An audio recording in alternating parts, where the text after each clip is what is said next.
Hi guys అనగనగా movie చూస్తాను భయ్యా ఈటీవీ విన్ యాప్లోగా కొన్నిసార్లు రావడం లేట్ అవ్వచ్చు కానీ రావడం మాత్రం పక్క సుమంత్ గారి కొన్ని సినిమాలు అంటే నాకు చాలా ఇష్టం భయ్యా గోదావరి ప్రేమ కథ గోల్కొండ హై స్కూల్ సత్యం మళ్ళీ రావ ఎస్పెషల్లీ గోదావరి మూవీలో ఆయన పర్ఫార్మెన్స్ నాకు చాలా ఇష్టం భయ్యా ఆయన క్యారెక్టర్ చాలా రిలేటబుల్ అనిపిస్తుంది నాకు ఆ సినిమాలో ఒక కేఎఫ్ సీన్ ఉంటుంది వాళ్ళ మరదల్ని ఒక కేఎఫ్కి తీసుకెళ్తాడు ఛాయ తాగించడానికి వాళ్ళ మరదలు ఆయనని తిడుతుంది. నీకు అసలు బుద్ధి లేదు బావా ఇలాంటి ప్లేస్కియా అమ్మాయిని ఎవరైనా తీసుకొస్తారా అని తిడుతుంది.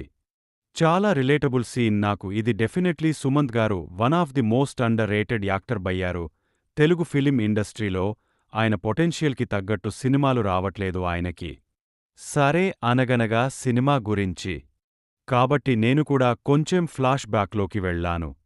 Cut to the present Anaganaga సినిమా ఎలా ఉందంటే సినిమా ఎలా ఉందో చెప్పే ముందు నేనులో ఒక ట్వీట్ చూసను భయ్యా ఆ ట్వీట్ తాత్పర్యమేంటంటే ఒకవేళ అనగంగా సినిమా మలయాళం ఫిలిం ఇండస్ట్రీ నుంచి వచ్చింటే వావ్ వాటే ఫిలిమా అని లేపేవాళ్లు అన్ఫార్చునేట్లీ ఇది తెలుగు సినిమా అందుకే ఎవరు లేపట్లేదని ఆ ట్వీట్ కానీ గుర్తుంచుకోవాల్సింది ఏంటంటే అనగంగా ఇస్సే remake or adaptation of Marathi movie ఆ మరాఠీ మూవీ 2022లో వచ్చింది దాని పేరు కాయసాలెంచే హేజరే హేజీ హేజీ హేజీ హేజీ సారీ ఇది కాదు టైటిల్ ఎక్కడ కేస్ జాల కరెక్ట్గానే ప్రొనౌన్స్ చేసను అనుకుంటున్నాను.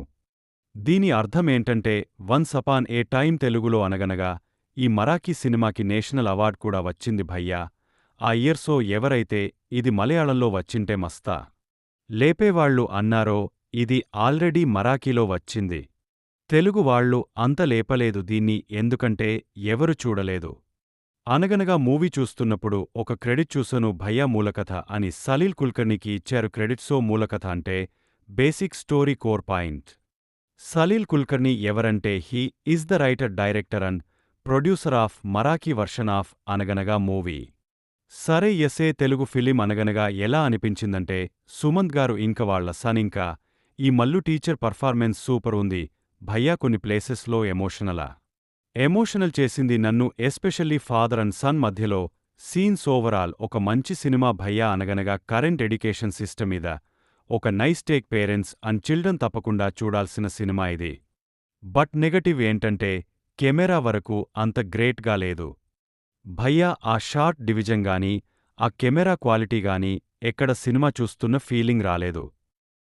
ఒక లెంతీ షార్ట్ ఫిలిం చూస్తున్న ఫీలింగ్ వచ్చింది. మరి బడ్జెట్ కన్స్ట్రైట్ ఏమైనా ఉందా?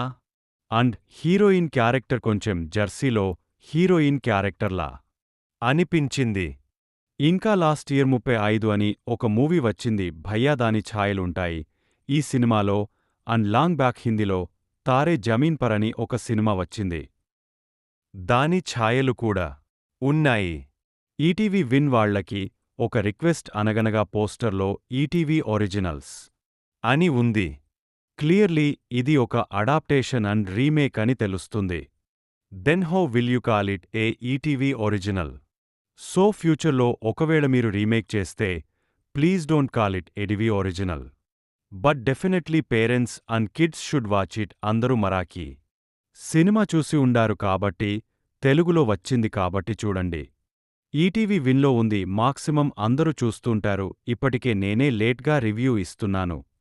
బట్ నాకు ఏమనిపించిందో చెప్పాలి కదా అందుకే లేట్ అయినా ఈ వీడియో చేస్తున్నాను.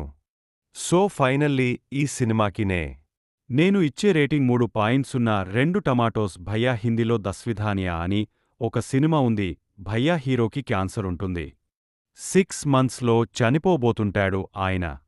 సో ఆయన ఒక లిస్ట్ రాసుకుంటాడు things to do bucket list అని ఉంటుంది. ఆ 6 మంత్స్లో ఎవరెవరిని కలవాలి వన్ లాస్ట్ టైం ఆ లిస్ట్ రాసుకొని ఆయన అందరినీ కలుస్తాడు చచ్చిపోయే ముందు. బ్యూటిఫుల్ ఫిలిం తప్పక చూడండి. ఈ వారం మూవీ రికమెండేషన్ దస్విధానియా యూట్యూబ్లో అవైలబుల్ ఉంది. ఫస్ట్ అనగనగా చూసి తర్వాత దస్విధానియా చూడండి. రెండిటికీ ఏం సంబంధం లేదు both are different stories but do watch it. ఒకవేళ మీరు ఈ సినిమా చూసి మీరంట టమాటో వస్తారో కామెంట్ చేయండి. అండ్ జస్ట్ ఇన్ కేస్ ఇంకా సబ్స్క్రైబ్ చేసుకోకపోతే సబ్స్క్రైబ్ చేసుకోవచ్చు కదా పుచ్చుక్.